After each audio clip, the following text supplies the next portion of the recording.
So it is my pleasure now to welcome our keynote speaker, Marilyn Clarke. Marilyn Clarke is the head of the library at the IALS, the Institute of Advanced Legal Studies in the University of London. She works as the librarian there since September 2022, and previously she's worked at the Senate House Library, Imperial College, and Goldsmiths, where she has held the post of Head of Discovery Services in 2016 before being appointed as Director of Library Services in 2020. At Goldsmiths, she led an EDI initiatives, including co-chair of the Race Equality Charter Self-Assessment Team, co-chair of the Goldsmiths Race Equality Group, PLC Staff Network, HR Equalities Committee. She also led the Liberate Our Library Decolonising initiative. She has presented at sector conferences, and she has written for UKSG E-News, ALISS Quarterly, ALJ, and numerous other journals, and has published 2 book chapters in 2021. She focuses her work on delivering an inclusive library service, leading on decolonization initiatives, and highlighting issues around diversity, race inequality, and the lack of PLC representation in libraries and higher education, particularly at a senior level. So it's my pleasure to welcome her as our keynote today. Thank you.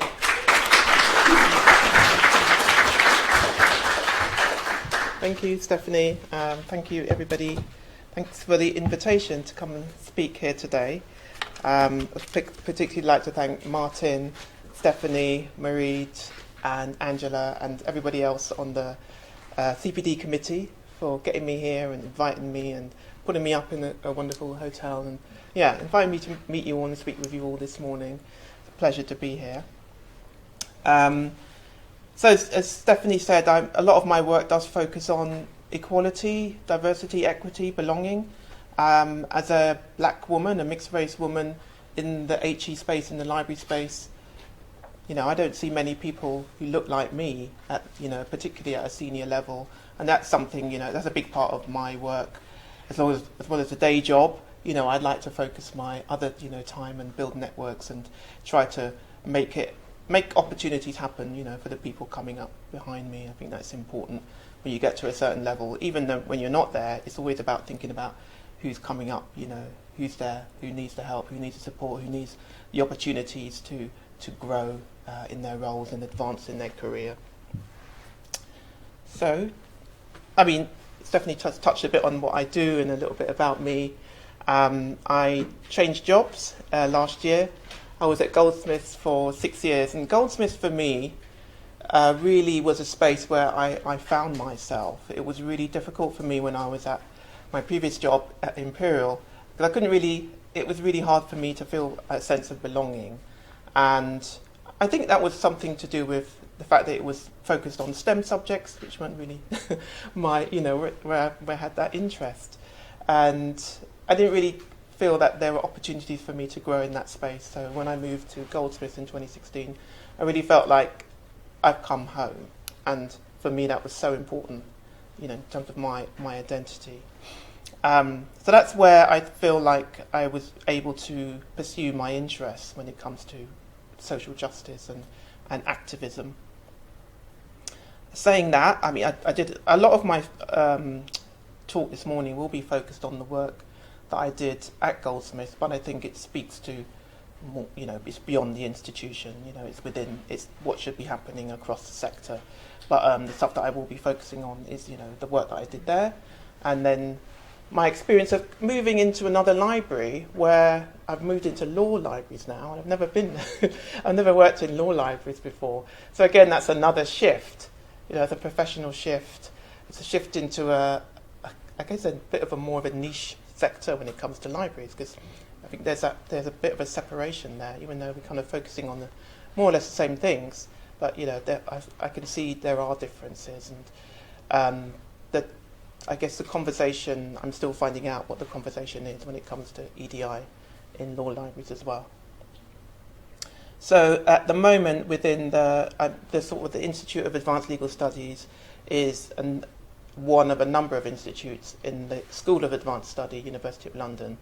And there are 4 libraries as part of the School of Advanced Studies. There's the IELTS Library, which is Institute of Advanced Legal Studies. There's the Warburg. There's the IHR, which is the Institute of Historical Studies, and there is the Institute of Commonwealth Studies as well. So when I joined there, I wanted to find out, what was happening in terms of EDI. So I'm now a member of the Race Equality Charter Self-Assessment Team, and that's the advanced HE, I guess, sort of charter mark that institutions are awarded as part of their drive towards, race justice, racial justice. I'm also a member of the Inclusivity Working Group, which is an internal group that also includes Senate House Library, which is the main library, the University of London sort of main library. That's looking at decolonising collections, surfacing sort of marginalised voices in collections. So I was really pleased when I arrived at the Institute that group was in existence, so I immediately joined that one. And there's also the Race Equality Group, which is a staff network. And then externally, I am on the BILE, which is British and Irish Association of Law Libraries Diversity Inclusion Group, and then I'm a Sconnell Executive Board member, and then I'm also on the advisory board for We Are Our History at the Bodleian Libraries, Oxford, again looking at decolonisation, diversity, look at surfacing big issues around collections and representation. Okay. So for me, when probably around 2017, I became aware of some activity which was going on in Goldsmiths Library, where students were leaving bookmarks in books, with book suggestions. So in identifying where there were gaps in the collection, and then the hope for them was that those bookmarks would make their way back to library staff, and then we would acquire their suggestions. But not many of the bookmarks made their way back to library staff. So I initiated a conversation with the student union just to say, look, how can we do this in a different way? We really want to support your efforts. And this was off the back of what was happening, around the world in terms of representation in the curriculum, in the teaching staff, etc., where students weren't seeing themselves represented in many ways. This was highlighted by things like, why is my curriculum white? Dismantling the Master's House, why isn't my professor black? And Liberate My Degree. And Liberate My Degree was part of the Goldsmiths University's learning and teaching strategy, and that was the first objective, was Liberate My Degree. So as a library, we just thought, well, we're answerable to this policy, this strategy, so what are we going to do? How are we going to ensure that students are able to pursue that dream, Liberate My Degree? So working with the student union, we began the Liberate Our Library initiative, and part of that was looking at book suggestions. And so we basically created a space on the website which then encouraged students to make suggestions as to say, what's missing, in terms of who you are, in terms of giving you a sense of belonging and representation, within the collections. Please, give us your suggestions as to what's missing, what's missing from your reading list, what's missing from the curriculum. And so we set aside some funds to build a collection, and it was called the Liberate My Degree collection. And so that was, I guess, the first sort of foray into looking at, decolonising and diversifying the collection, because we were just aware that unless we seek the voice and seek the ideas and suggestions from the student community, as much as librarians and library workers are doing the same thing, there's certain things that they're going to miss, not going to capture everything. So that was one thing that the Liberate Our Library group did at Goldsmiths. I'll be touching on more of that work later. Sorry, a bit of a. I got this. This is not mine. I didn't create this. Sorry, I should have acknowledged this. It's from a tutor who teaches on a library juice. I don't know if you heard Library Juice Academy courses in the States, and there was one on critical librarianship, and so I wanted to kind of another point. I wanted to make as well is this: the journey has to begin with the self. So it's all well and good when we say, oh, okay, yes, we need to do this, that, and the other. But unless we're kind of looking at ourselves in the mirror and saying, well, what is it that I need to learn first before I can embark on this work? What is it that I need to acknowledge about myself before I do this work? Because I can't aid the community, I can't aid my students, etc., unless I know, what's missing, unless I kind of educate myself. So the education has to start from the self. And so I started, even though, critical librarianship has been around, for decades. It's nothing new. It's not something in the last few years. But I felt it was important to search out its origins, so where it came from, and its critical theory.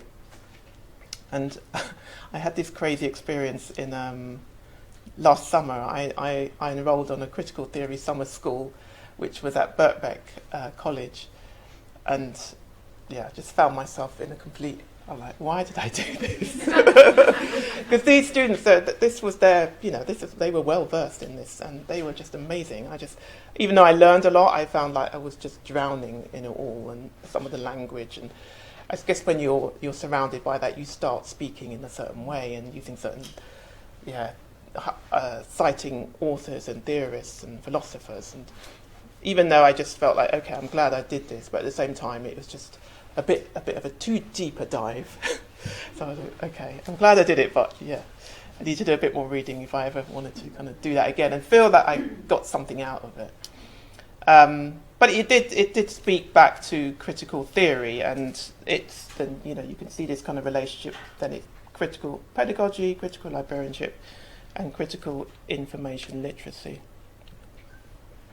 And so I learned a bit about the origins of critical theory and some of the critical theorists, Adorno, Benjamin, Marcuse, Fromm, and then some of the French scholars as well. And what interested me was the focus was on liberationist and transformative thinking. It was about supporting inclusion and social justice. And it was about, I could very much identify myself as a black woman, as a member of the LGBTQIA community.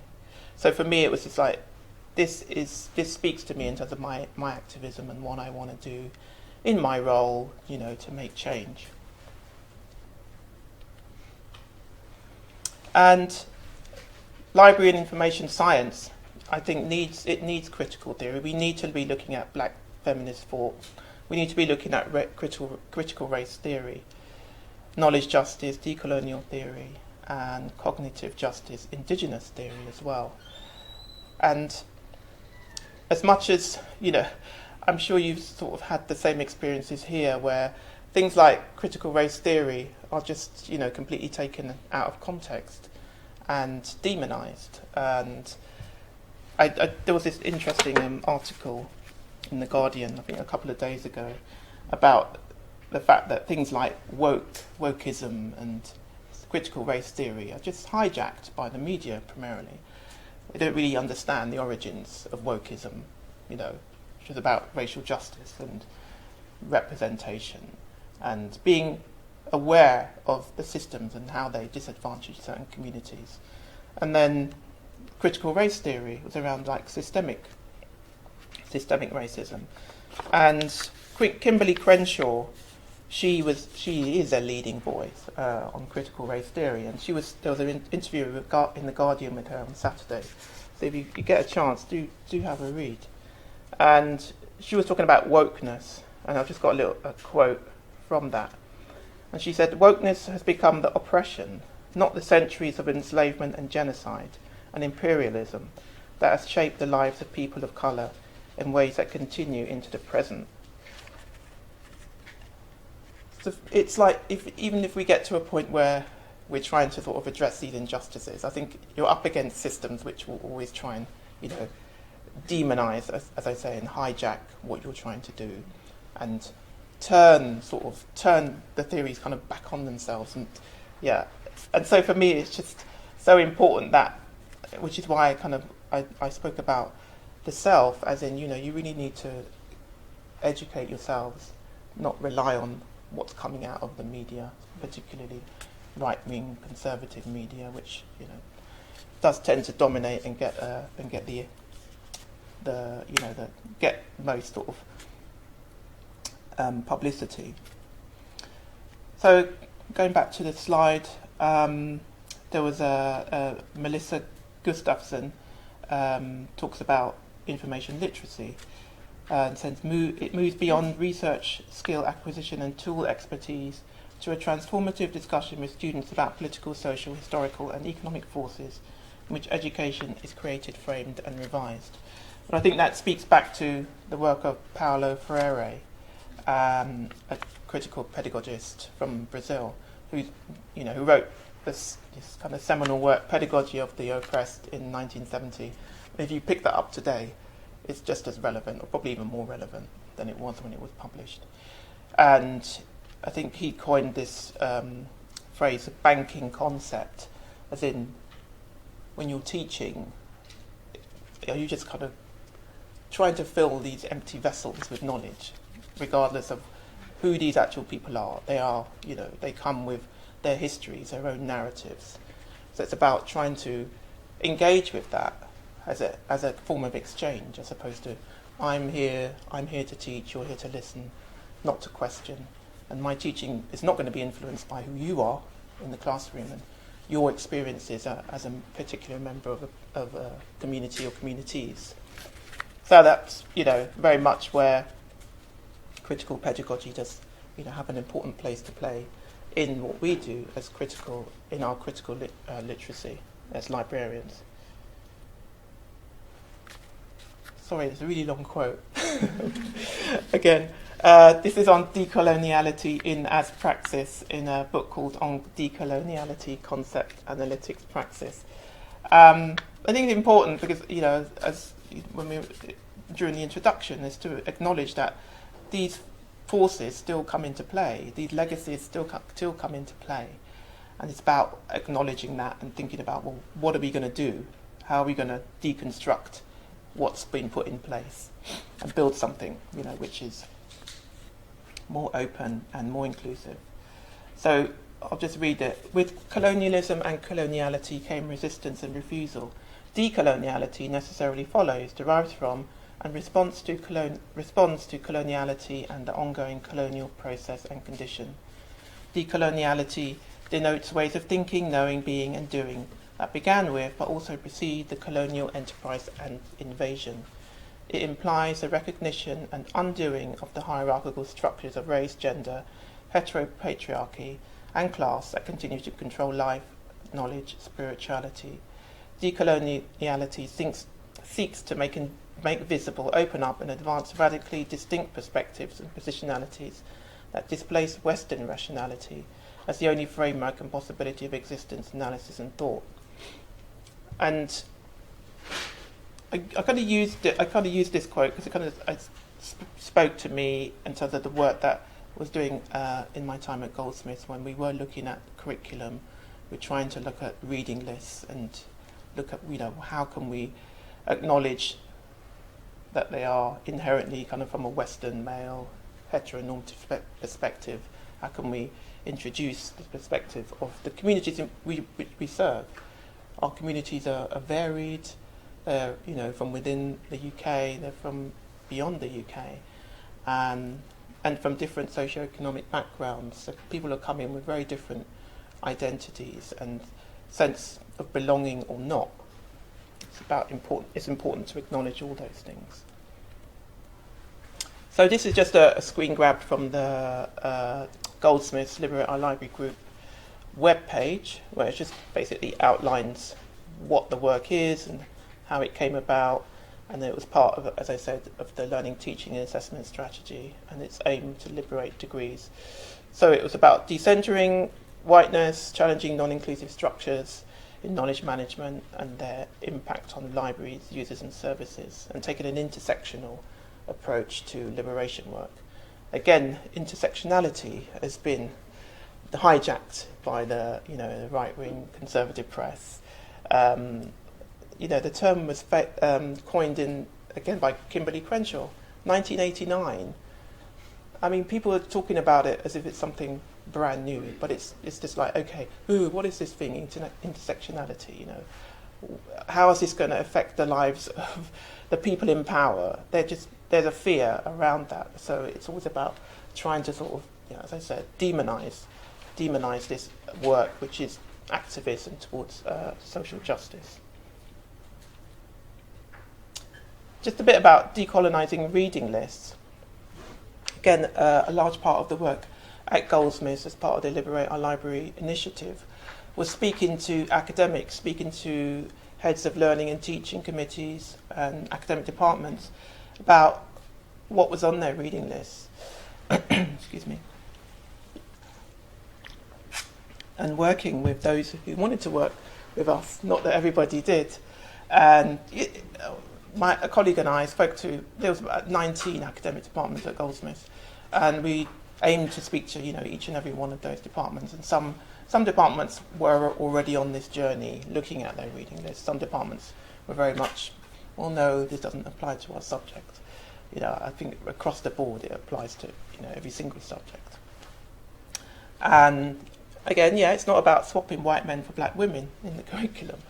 So I was like, okay, we've done that now, tick box, done. And it's about focusing on challenging historical bias, which limits how we understand learning, politics, society, and our world.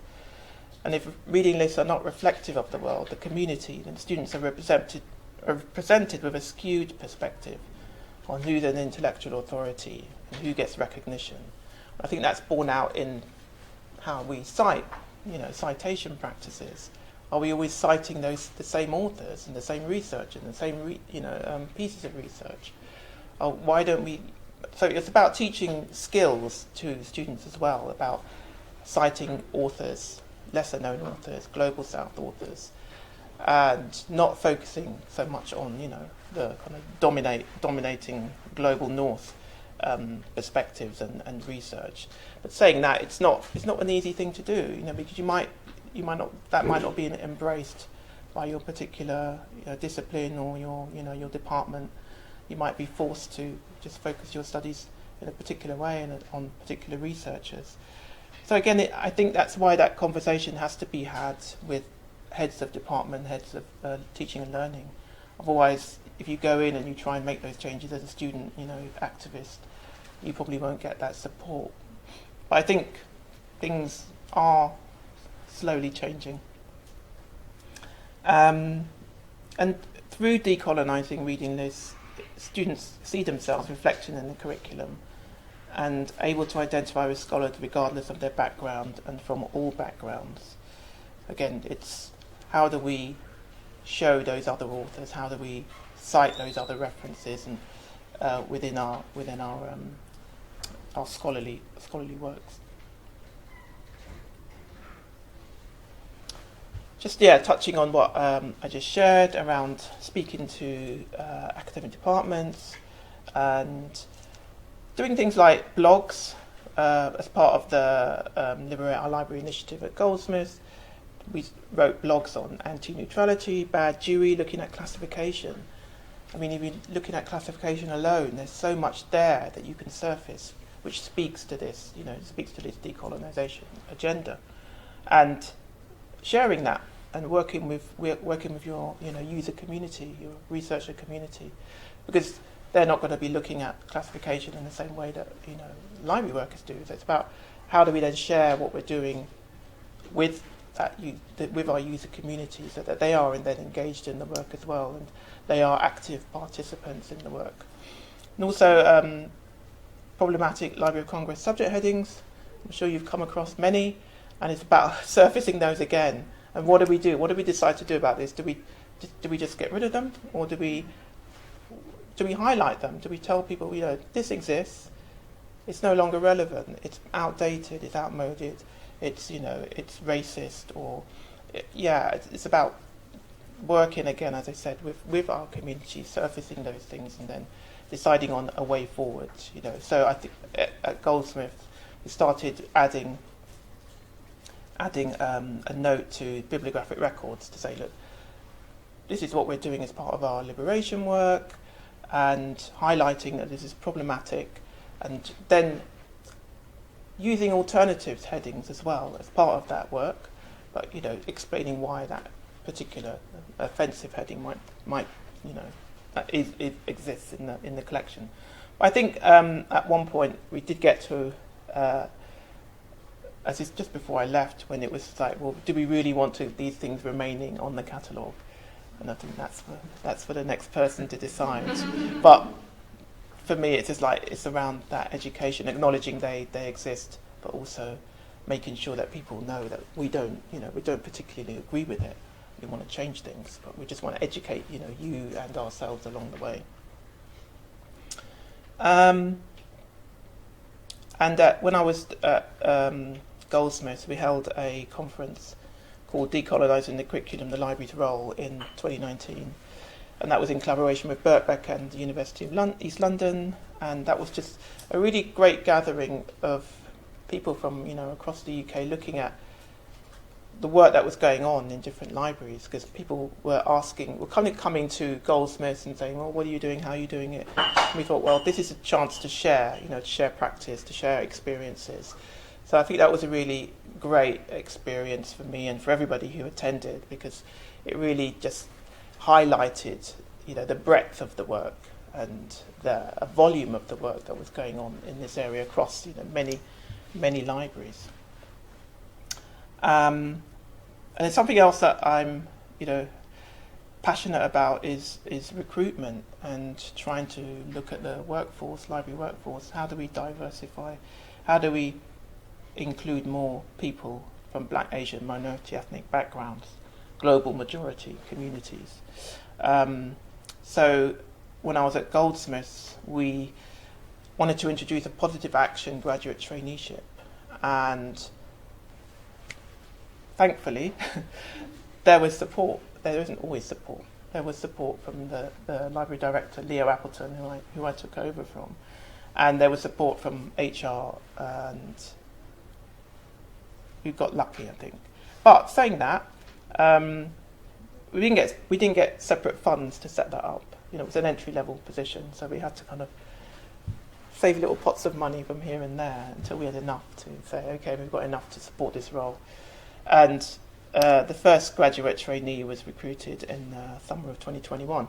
And that is now an ongoing annual programme. So every 12 months, there are opportunities on offer. And we wanted to make sure that even if people weren't successful, they got something out of the actual, experience. So we involved the career service. And they were on the interview panel. A member of the career service was on the interview panel, and then gave each interviewee some feedback. Oh yeah, and they got feedback on the application even if they weren't shortlisted. And then it was a grade 3, as I said, entry-level position based in the reader services team, and the programme over the 12 months would have involved that person sort of moving across all different teams in the library. And then, so yeah, that was a really great that we got that off the ground. But then we found that when we had other roles, the other roles came up, within the team. 2 of the applicants who actually applied and weren't successful applied again as beyond the positive action traineeship scheme, and then actually managed successfully get roles, in the library. So again, I think that speaks to really being supportive around recruitment and giving that feedback, giving that time to support people even if they weren't successful the first time around. And now, we want to be growing this. So at my institution, I have 2 graduate traineeships every year. And I wanted to make one of them a positive action graduate traineeship. But speaking to my HR department, it wasn't sort of as fruitful a conversation as I'd have wished. There are provisions within the Equality Act to use positive action, sections 158 and 159. And we know, looking at our workforce surveys, the CILIP workforce surveys, that 97% white profession. So it's very clear that there are the grounds. We have got the grounds. We've got the arguments to use positive action, and it's been used successfully elsewhere. The Goldsmiths one was inspired by the King's Fund. So the King's Fund introduced a positive action graduate traineeship, and so we learned from them at the time how they did it, and then took a similar approach. And so now what I'm working towards, there's an event happening in London at my institution on 24th of March in collaboration with Goldsmiths and Lancaster. We're going to be looking at case studies, positive action initiatives across a variety of academic libraries. So people will be sharing their experiences, all good and bad, as to how the process went for them within their particular institution. We're going to have some legal expertise, of course. I was like, I'm in the right place now. And then, so my boss, Carl Stitchin, put me in touch with a legal academic at University of Cheshire, and she's going to be speaking. And then we're also going to get somebody from Goldsmiths HR to be speaking as well. Because when I spoke to the HR team at the University of London, there was really not a lot of knowledge around what a positive action is and what you can do. It was conflated with positive discrimination, which is just not the same thing. And so it's really about, it's about educating our HR, even our HR departments in what's possible. And we will also, as part of that event, having the voice of the graduate trainee.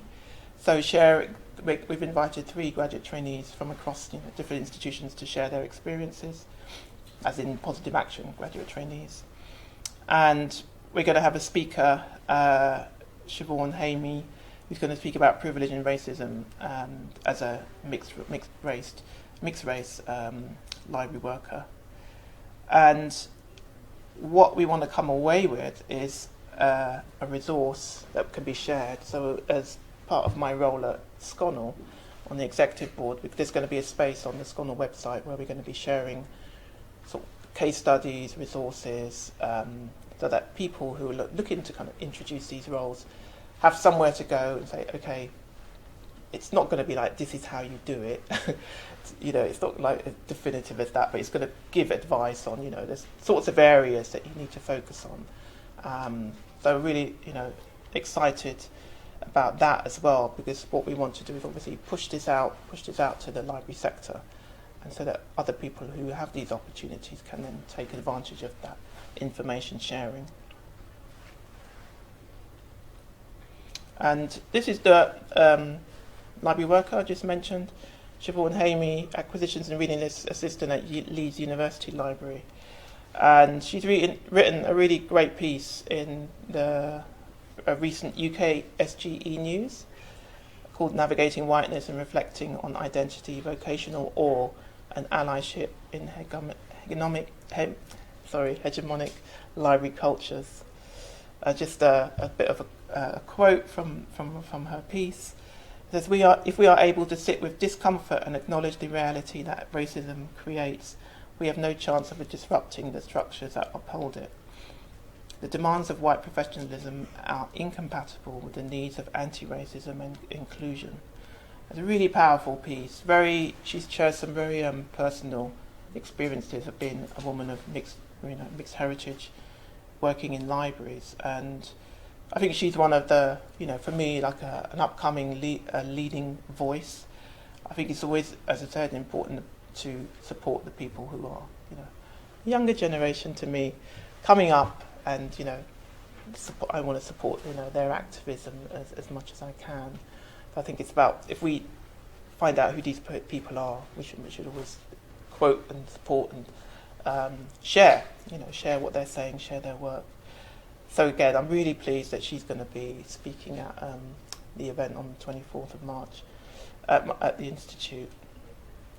But do seek out that piece. I mean, it's really touching. It's hard to read. I mean, for me, it was a difficult one to read, but an important one, I think.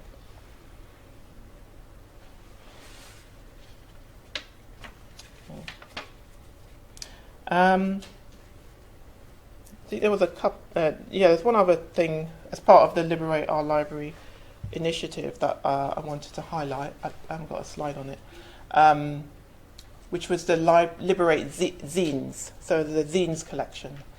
And when we first started the liberation work, some of my staff said, well, Marilyn, what about a zines collection? I think zines are really almost like, you're getting, it's real grassroots. It's, you're getting the voices of real, really marginalised, I think, and hidden and invisibilised communities in the zine making world. And so I was really wanting to make sure that we were able to support the creation and curation of a zine, Liberate zines collection at Goldsmiths. And this meant challenges around acquisition. So, if we're thinking about sourcing zines, they're not things that you can just order through your normal suppliers. So it's about making sure that acquisition processes were in place to support buying zines. And a lot of it was around giving people money and going to zine fairs, and then they're buying up all these zines. That was the main source, and then obviously some you can get, through people's websites, creators' websites, etc. But I felt that this was a really important part of our liberation work, because I think there's, as I said, certain voices which are just not heard and not represented. And I just feel like the creativity and the passion that goes into zine making really needs to be shared. And so I was really pleased that a couple of weeks, about a month ago, the zine collection was launched at Goldsmiths. And I think there's about over 400 zines in the collection, and growing all the time. And it was just, and then Goldsmiths was also hosting the Queer Zine Library. And so that was, I think, in the special collections area for about a month. And there was a workshop for the Queer Zines Library, and also the launch of the Goldsmiths Liberate Zines collection. And yeah, it was a really special moment to see that, happen, and see the collection in situ. And it's a collection that, it's just on the open shelves. And yeah, I just felt like the voices represented within that collection are just so diverse, and things that, you would not probably find in many books. And so, again, probably not something that every library can support, but I think if there's space to support zine makers, then I would definitely try and encourage that more. And that's it from me. Thank you.